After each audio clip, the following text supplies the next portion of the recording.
The night of red tides. The Fall of Uzushiogakure. They came in the dark, across a sea the color of a wound. 3 great nations, one purpose: to erase the Uzumaki from the face of the earth. This is the night Uzushiogakure burned. The Land of Whirlpools was never large. It had no grand empire, no endless armies. What it had was the spiral. The masters of Fuinjutsu, sealing arts so terrifying, so absolute, that no single hidden village ever dared to face them alone. Their chakra ran deeper than oceans. Their bodies refused to die. They were a people who could lock away a god and anchor it inside the heart of a mortal child. And the world never forgave them for that power.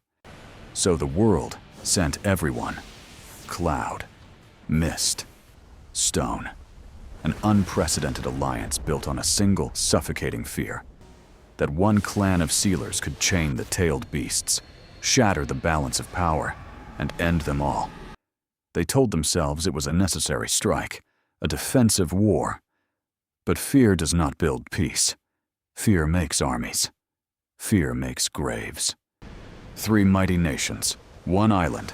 The Uzumaki didn't run. They never learned how. When the first warships hit the shore, the sky didn't fill with kunai. It filled with raw, blinding power. Ancient barriers manifested out of thin air, absorbing rank after rank of lightning jutsu and redirecting it into the sea. Golden chakra chains erupted from the earth like living serpents, piercing steel armor, crushing warships, and hurling enemy vanguard units into the violent waves. On the beachheads, Uzumaki berserkers fought with a terrifying vitality. They took lethal sword strikes to the chest, only to lock their jaws, weave a seal with one hand, and trigger concussive talismans that vaporized whole squads of mist swordsmen. Cloud Shinobi landed like lightning, but their speed meant nothing against the Uzumaki's spatial seals.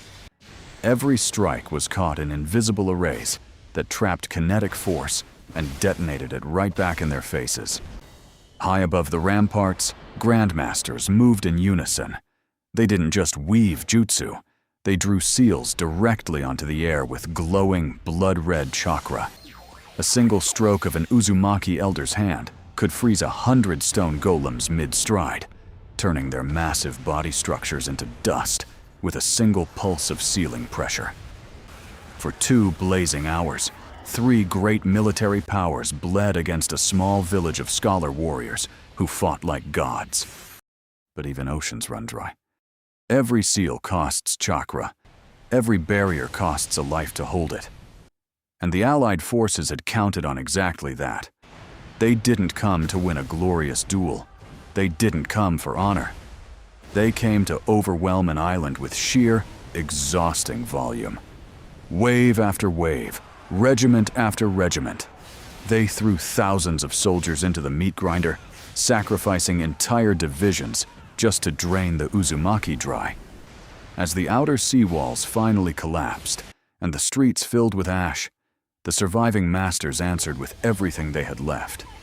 One final, desperate technique: a sky-wide sealing array woven from the collective blood of the fallen.